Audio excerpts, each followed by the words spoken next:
नमस्कार, मैं प्रांशी राठौर और आप देख रहे हैं नेक्स्ट 9 न्यूज। यूपी में सियासत इन दिनों काफी ज्यादा गरमाई हुई है। जहां एक तरफ विधानसभा में सत्र जारी है, वहीं दूसरी ही तरफ योगी सरकार तमाम घटनाओं के चलते निशाने पर बनी हुई है विपक्षी दलों के।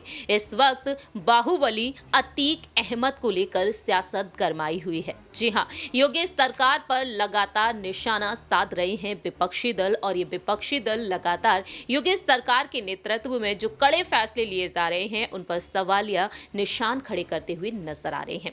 ऐसे में देखा जाए तो सीएम योगी आदित्यनाथ, जिन्होंने सदन में साफ तौर पर कह दिया माफियाओं पर कि मिट्टी में मिला दूंगा, अपराधियों को लेकर उन्होंने यहां पर डंके की चोट पर अपनी बात रखी। मालूम हो कि उमेश पाल के निधन के चलते इस वक्त सियासी माहौल देखने को मिल रहा है और इस निधन मामले में अतीक अहमद का नाम सामने आ रहा है। ऐसे में देखा जाए तो अतीक अहमद की पत्नी शाहिस्ता परवीन लगातार सीएम योगी आदित्यनाथ से गुहार लगाती हुई नजर आ रही हैं और कोर्ट में देखा जाए तो मामले को लेकर लगातार सुनवाई भी की जा रही है। ऐसे में जहां एक तरफ शाहिस्ता परवीन लगातार अर्जी लगाती हुई नजर आ रही है, शाहिस्ता परवीन इस वक्त बसपा में है और बसपा सुप्रीमो मायावती जल्द ही कोई अहम फैसला ले सकती हैं।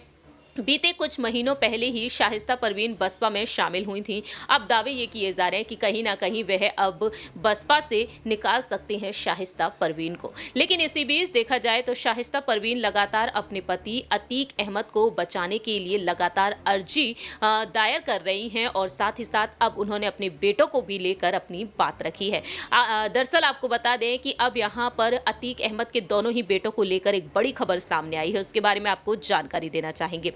जानकारी के लिए आपको बता दें कि उमेश पाल के निधन के बाद से बाहुबली अतीक अहमद के बेटों के आपराधिक गतिविधियां भी अब सुर्खियों में आ चुकी हैं। अतीक अहमद के दो बेटे एहजम और अबान इस वक्त काफी ज्यादा सुर्खियों में हैं। शाहिस्ता परवीन लगातार निधन वाली रात से ही बोल रही हैं कि एहजम और अबान को पुलिस उठा ले गई, लेकिन अब उनके दोनों ही बेटे कहां हैं? क्योंकि देखा जाए ये कहा जा रहा है कि इस मामले में अदालत में अर्जी उन्होंने लगाई और इस मामले में धूमनगंज थाने के सिपाही की ओर से कोर्ट को जो रिपोर्ट पेश की गई है उसमें लिखा गया है कि एहजम और अबान नाम का कोई भी व्यक्ति ना तो जीडी में दाखिल है और ना ही थाने में बैठाया गया है और ना ही पुलिस हिरासत में उन्हें रखा गया है। रिपोर्ट में यहाँ पर सामने आया है उमेश पाल के निधन मामले के बाद यहाँ पर दर्ज मुकदमे की संख्या और धाराओं का उल्लेख करते हुए बताया गया है कि मुकदमे की विवेचना इंस्पेक्टर धूमनगंज के द्वारा की जा रही है। विवेचना में थाने से बाहर हैं। बहरहाल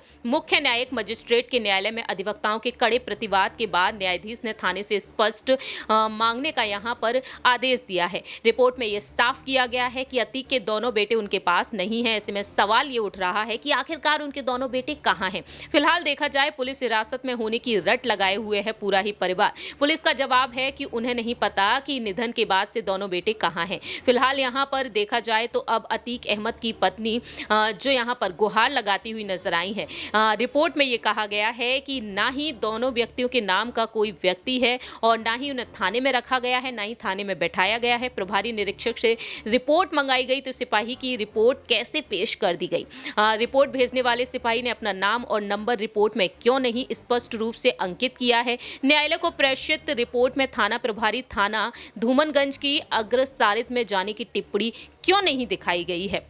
शाहिस्ता परवीन के दोनों ही बेटे आखिरकार कहां गए? ये सवाल अब खड़े हो चुके हैं। ऐसे में देखा जाए शाहिस्ता परवीन की चिंता बढ़ना जायज है कि आखिरकार अतीक अहमद जेल में हैं। इस वक्त वह गुजरात के साबरमती जेल में बंद हैं। उमेश पाल जो गवाह रहे राजू पाल के निधन मामले में, लेकिन अब देखा जाए तो उमेश पाल के निधन के बाद से यहाँ पर उनके दोनों ही बेटे गायब हैं। आखिरकार यहाँ पर योगी सरकार के नेतृत्व में क्या कुछ अहम फैसले लिए जाएंगे? क्या यहाँ पर शाहिस्ता परवीन और अतीक अहमद के दोनों बेटे मिल पाएंगे? खैर ये वक्त के साथ साथ ही पता चलेगा। फिलहाल हमारी इस रिपोर्ट में इतना ही।